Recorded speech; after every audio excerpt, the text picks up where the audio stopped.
दोस्तों नमस्कार। आप सबका हमारे कल्याण पथ यूट्यूब चैनल पे बहुत बहुत स्वागत है। आज मैं एक बहुत अच्छी सी मोटिवेशनल कहानी लेकर आप लोगों के सामने प्रस्तुत हुआ हूँ। आशा है कहानी आप लोगों को अच्छी लगेगी। कहानी इस तरह से है। बेटा थोड़ा खाना खाकर जा, 2 दिन से तूने कुछ भी नहीं खाया है।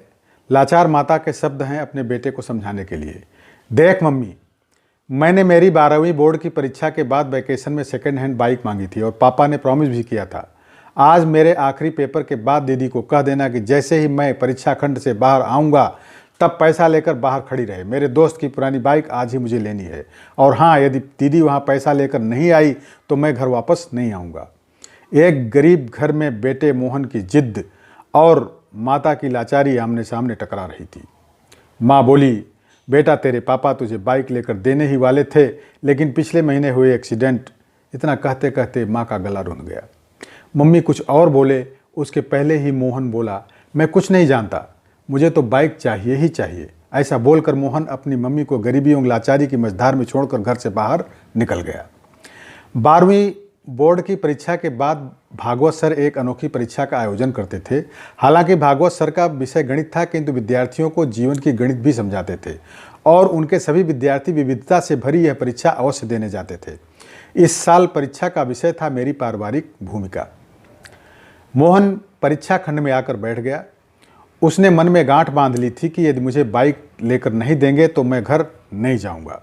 भागवत सर के क्लास में सभी को पेपर वितरित हो गया। पेपर में 10 प्रश्न थे। उत्तर देने के लिए 1 घंटे का समय दिया गया था। मोहन ने पहला प्रश्न पढ़ा और जवाब लिखने की शुरुआत की। प्रश्न नंबर 1, आपके घर में आपके पिताजी, माताजी, बहन, भाई और आप कितने घंटे काम करते हो? सविस्तार बताइए। मोहन ने शीघ्रता से जवाब लिखना शुरू कर दिया। जवाब, पापा सुबह 6 बजे टिफिन के साथ अपनी ऑटो रिक्शा लेकर निकल जाते हैं और रात को 9 बजे वापस आते हैं। कभी कभार वर्दी में जाना पड़ता है, ऐसे में लगभग 15 घंटे।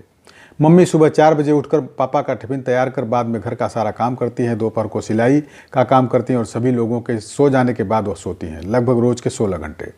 दीदी सुबह कॉलेज जाती है, शाम को 4 से 8 बजे तक पार्ट टाइम जॉब करती हैं और रात्रि को मम्मी को काम में मदद करती हैं, लगभग 12 से 13 घंटे। मैं सुबह 6 बजे उठता हूँ और दोपहर स्कूल से आकर खाना खाकर सो जाता हूँ। शाम को अपने दोस्तों के साथ टहलता हूँ। रात्रि को 11 बजे तक पढ़ता हूँ, लगभग 10 घंटे।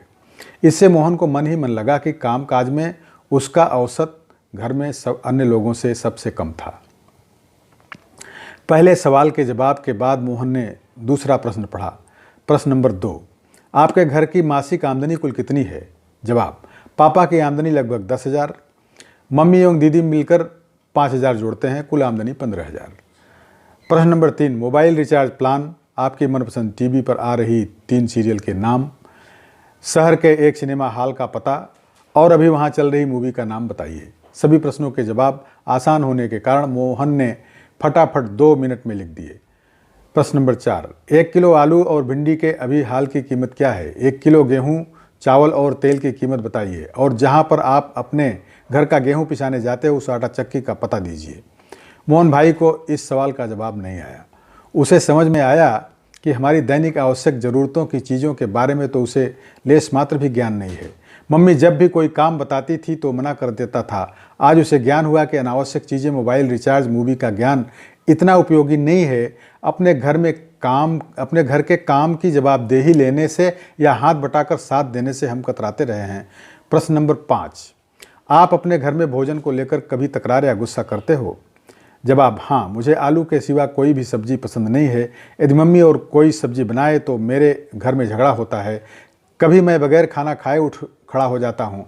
इतना लिखते ही मोहन को याद आया कि आलू की सब्जी से मम्मी को गैस की तकलीफ होती है, पेट में दर्द होता है। अपनी सब्जी में एक बड़ी चम्मच वो अजवाइन डालकर खाती हैं। एक दिन मैंने गलती से मम्मी की सब्जी खा ली और फिर मैंने थूक दिया था और फिर पूछा कि मम्मी तुम ऐसा क्यों खाती हो?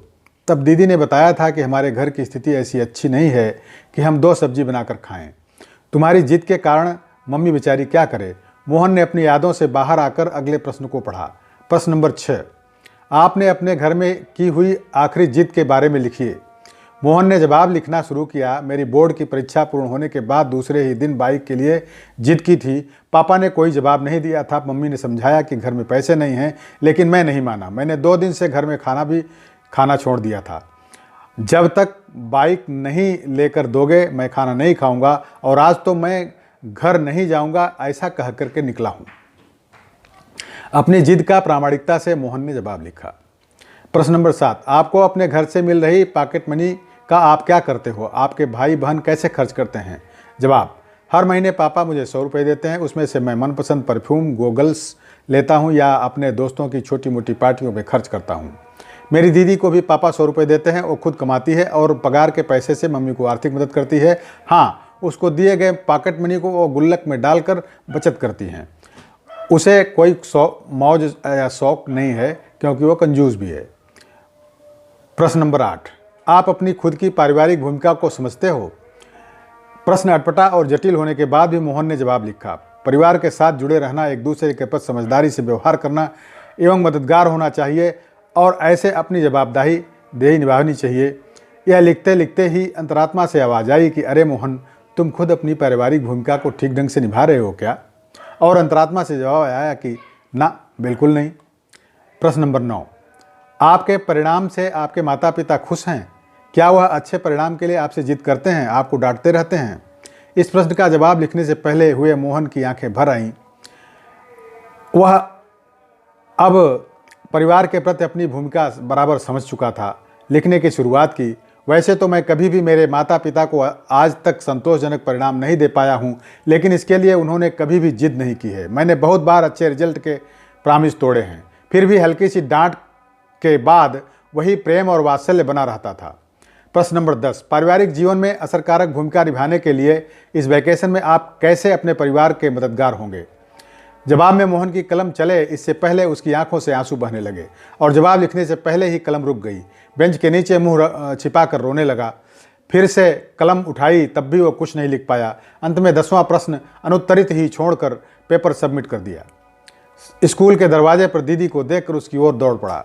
भैया, ये ले 8,000 रुपये, मम्मी ने कहा है कि बाइक लेकर ही घर आना।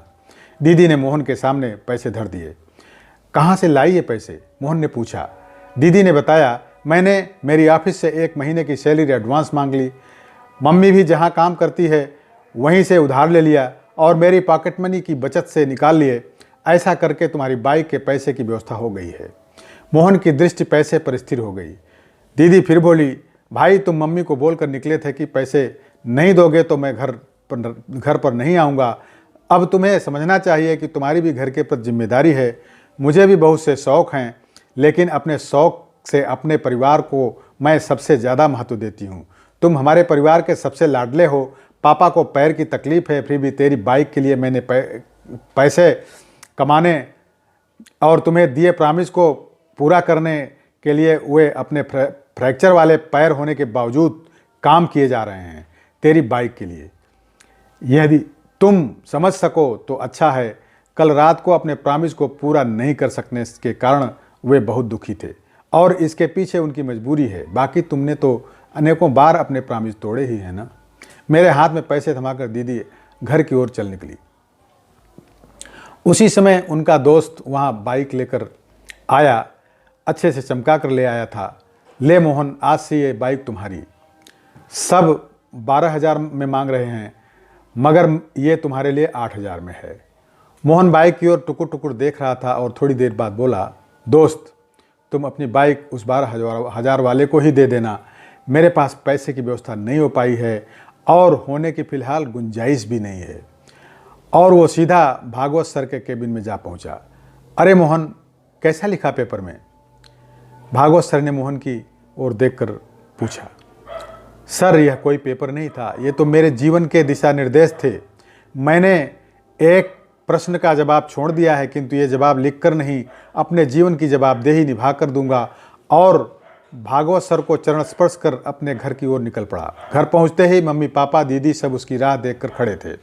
बेटा, बाइक कहाँ है? मम्मी ने पूछा। मोहन ने दीदी के हाथों में पैसे थमा दिए और कहा कि सॉरी दीदी, मुझे बाइक नहीं चाहिए।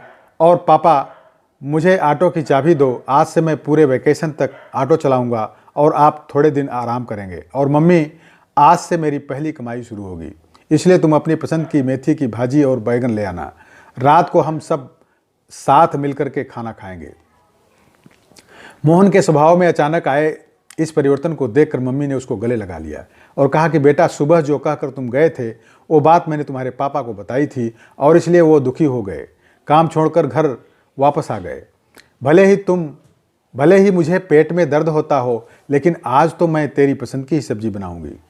मोहन ने कहा, नहीं मम्मी, अब मैं समझ गया हूँ कि मेरे घर परिवार में मेरी भूमिका क्या है। मैं रात को बैगन मेथी की सब्जी ही खाऊंगा। परीक्षा में मैंने आखिरी जवाब नहीं लिखा है और प्रैक्टिकल करके ही दिखाना है।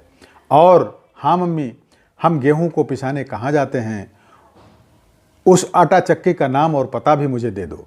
और उसी समय भागवत सर ने घर में प्रवेश किया और बोले, वाह वाह मोहन, जो जवाब तुमने लिख कर नहीं दिए वे प्रैक्टिकल जीवन जी कर दोगे। सर आप और यहाँ?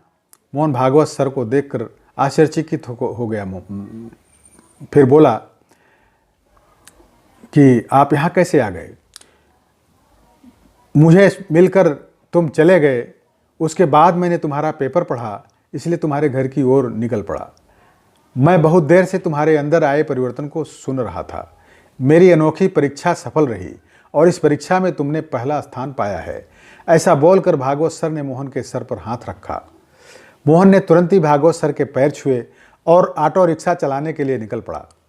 मेरा सभी सम्माननीय अभिभावकों से आग्रह है कि इस वीडियो को आप सभी ज़रूर देखिएगा और अपने बच्चों को भी देखने का अवसर दीजिए।